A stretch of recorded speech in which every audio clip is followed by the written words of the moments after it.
Gadis barbar pilihan Ustadz tampan. Bab 070. Serius.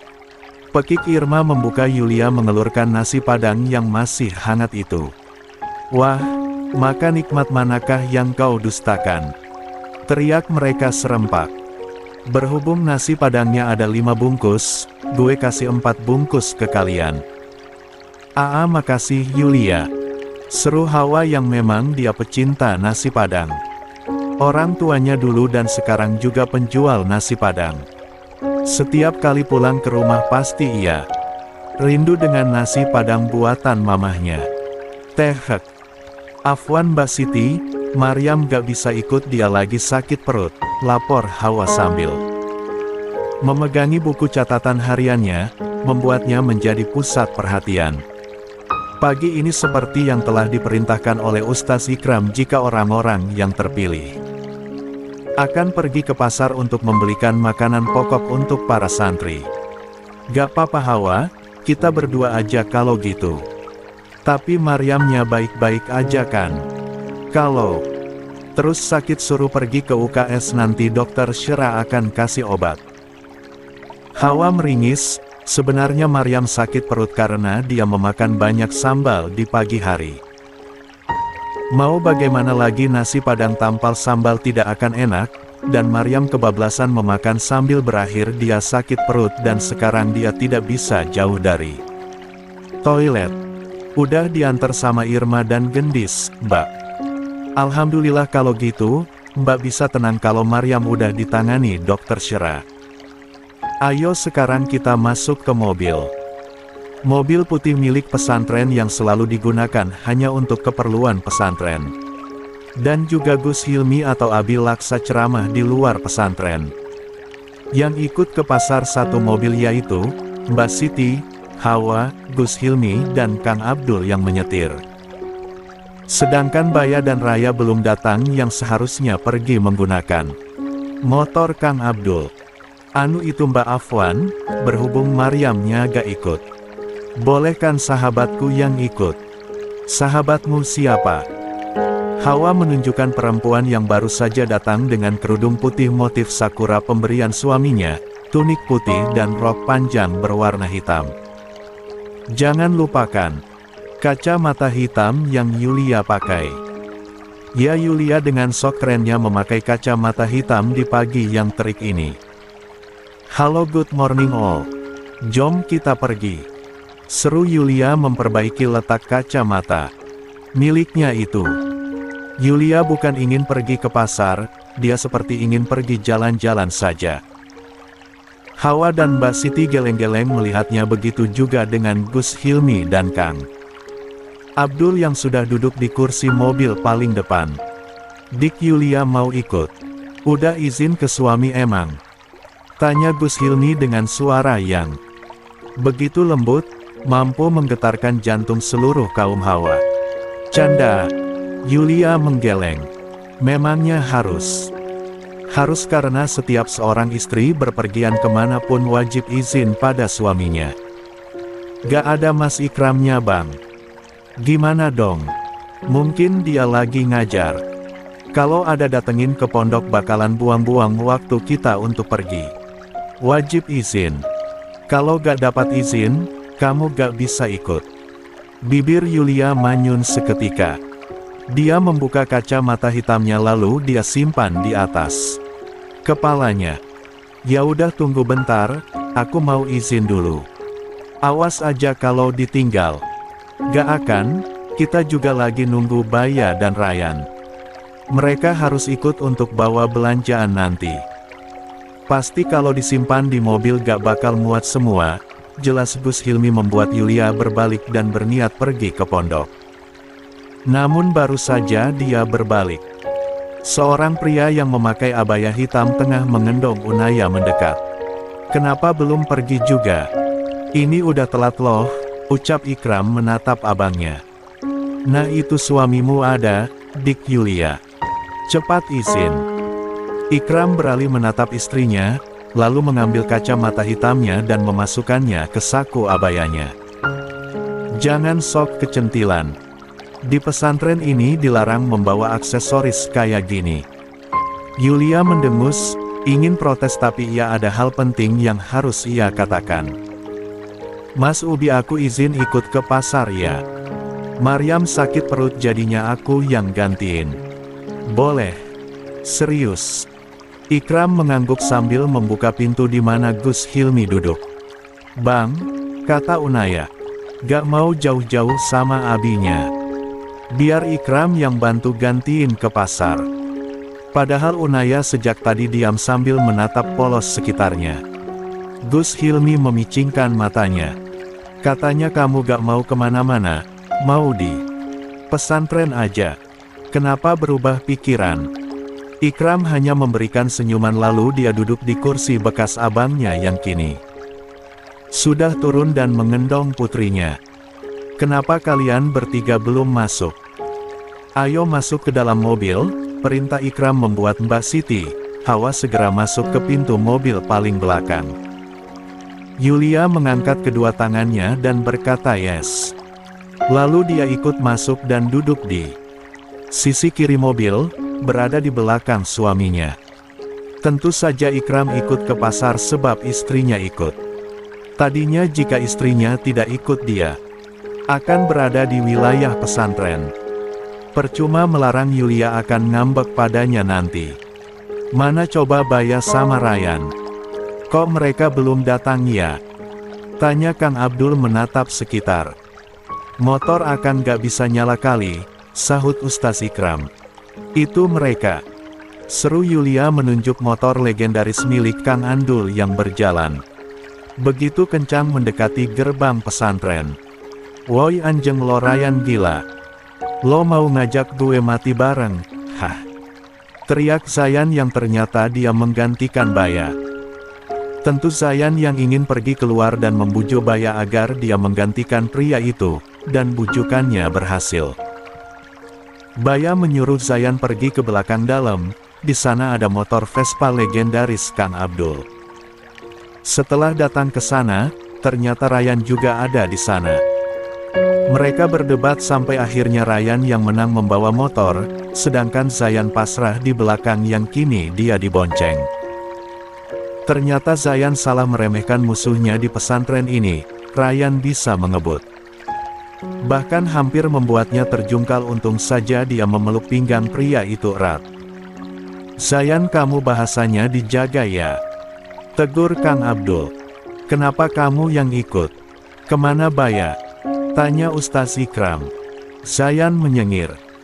Bayanya gak ada, dia anti matahari jadi gue yang gantiin, jawabnya. Ngawur. Cek, antum mau terus peluk pinggang ana? Tanya Ryan begitu menahan kekesalan. Jika saja tidak ada Gus dan ustaznya ia sudah menyikup perut pria di belakangnya ini. Zayan menatap kedua tangannya yang memeluk Ryan, seketika dia melepaskan pelukannya dengan ekspresi jijik. Pagi Zai. Sapa Yulia dari jendela mobil melambaikan tangannya pada temannya itu. Namun beberapa detik kemudian kaca jendela bergerak ke atas lalu tertutup dengan rapat. Tentu saja pelakunya adalah Ikram, menatap tak suka istrinya yang caper pada pria lain. Kan jalan sekarang, perintah Ustaz Ikram dingin. Siap Ustaz Ikram. Mobil putih itu mulai berjalan dan keluar dari gerbang pesantren. Bersamaan dengan itu, Gus Hilmi pun pergi bersama dengan putrinya kembali ke dalam. Lo kenapa gak susul mereka anjir? Kesal Zayan kehilangan batas kesabaran, karena motor Vespanya ini tidak jalan-jalan. Ryan menyeringai. Berhubung antum pernah perosotin sarung ana, antum harus ana kasih pelajaran biar paham dan gak akan lagi kerjain orang. Maksud lo apa Ryan bangsat? Zayan benar-benar emosi, sudah siap-siap takut. Ryan mengegas motornya. Jika saja Zayan tidak kalah sweet, dia yang akan membawa motor dan membuat Ryan trauma dibawa olehnya motor. Antum mendingan pegang kuat-kuat besi belakang motor, takut antum terjengkang. Hahaha, sorry ya lo bukan pembalap, ngapain juga gue takut. Zayan dengan egonya yang tinggi itu. Ana memang bukan pembalap tapi Ana ahli mengendarai motor, Zai. Ryan menutup kaca helmnya lalu mulai menyalakan motor Vespanya itu. Bismillah. Brum, brum, brum. Ryan mulai menggegas motornya keluar dari area pesantren dengan kecepatan kencang. WOYSYALANNNN lo RAYANNNN. Jangan bawa gue mati BARENGGGGG. Harta warisan ayah gue masih banyak dan gue gak ridho kalau gue mati hartanya dikasih ke ibu tiri gue. Dan pagi ini mantan pembalap seperti Zayan akan trauma dibonceng oleh santri seperti Ryan. Tenang saja mereka masih di jalan kecil karena itulah Ryan berani ngebut. Jika sudah di jalan besar atau jalan raya mana berani dia melanggar peraturan rambu lalu lintas. Ia takut ditilang. Anjir gerah banget koy. Teriak Zayan yang memang anak konglomerat yang satu ini tidak pernah ke pasar. Malahan dia baru tahu tempat seperti ini. Rambutnya yang acak-acakan itu dia usap ke belakang, membuat pria yang memakai baju koko hitam dari samping mendelik. Antum sok cool. Yeh gue memang cool dari orok, nyet. Bisa tidak bahasa binatang antum itu dihapus. Situ ngatur gue. Iya, soalnya bahasa antum kaya gak pernah dididik sama orang tua tahu. Kedua mata Zayan melotot seperti ingin keluar, ingin meninju perut Ryan tapi urungkan saat mobil hitam yang mereka berdua tunggu-tunggu datang. Padahal mobil yang dibawa Kang Abdul terlebih dahulu pergi daripada motor yang mereka bawa menuju pasar, tapi mereka yang duluan sampai. Tentunya Ryan ngebut dan memakai jalan lain khusus untuk para pengendara roda dua saja. Jika diingat-ingat, Zayan benar-benar trauma, dia yang nanti pulang ke pesantren harus membawa motor jangan Ryan. Jujur saja Zayan hampir muntah, tapi dia telan kembali. Muntahannya itu. Hei jangan lupakan ego Zayan akan tersentil jika dia muntah di depan musuhnya sendiri. Pintu mobil terbuka, Ustaz Ikram, Yulia, Hawa, dan Mbak Siti keluar. Sedangkan Kang Abdul menjalankan mobilnya kembali untuk mencari parkiran khusus untuk mobil. Mbak Siti, Gus Hilmi tadi udah kasih daftar belanjaannya kan? Tanya Ustaz Ikram. Abdin dalam itu mengangguk sambil tersenyum tipis. Udah Ustaz, sama uangnya pun ada di saya. Kalau gitu Mbak Siti, Hawa sama Yulia bisa masuk ke pasar sekarang. Saya, Ryan, sama Zayan mau beli beras. Nanti Kang Abdul nyusul kalian buat bantu-bantu bawa belanjaan. Aku ikut mereka berdua. Yulia menunjukkan dirinya sendiri. Ikram mengangguk. Sekalian belajar pilih-pilih sayur-sayuran sama Mbak Siti dan Hawa biar nanti kamu paham. Kan kamu istri mas, kamu harus tahu mana sayur yang bagus. Dan enggak. Zayan berdehem merasa tidak nyaman akan perkataan ustaznya itu. Ryan segera menyikul lengan Zayan karena tindakan tidak sopan pada guru mereka. Yulia mengangguk hormat dengan cengiran khasnya. Kalau gitu kembalikan kaca mataku. Itu kaca mata kesayangan aku tahu. Ikram merogoh saku abaya hitamnya, memperlihatkan kacamata hitam tepat di depan mata istrinya. Mas Sita, kamu jangan kecentilan jadi perempuan, Yulia. Yulia mencerak-mencerak. Pakai kacamata siapa yang kecentilan coba? Itu kacamata. Biar mataku gak silau tahu. Kamu akan jadi pusat perhatian kalau pakai kacamata ke pasar. Memangnya ada orang pakai kacamata kayak gini ke pasar? Yulia menunjukkan ibu-ibu menor memakai kacamata hitam dengan banyak emas di tangannya berjarak 10 meter tengah memilih daging. Itu ibu-ibu pamer apa mau beli daging? Coba. Ya tetap aja Mas Sita, Yulia. Perdebatan mereka harus terhenti saat Mbak Siti menyela. Afwan Ustaz, Bisakah kami pergi sekarang? Silahkan. Mbak Siti jangan lupa ajarin Yulia ya, dia masih awam masalah bahan-bahan makanan. Mbak Siti mengangguk lalu menarik tangan Yulia untuk pergi, diikuti Hawa yang sejak tadi fokus mencatat di buku hariannya itu.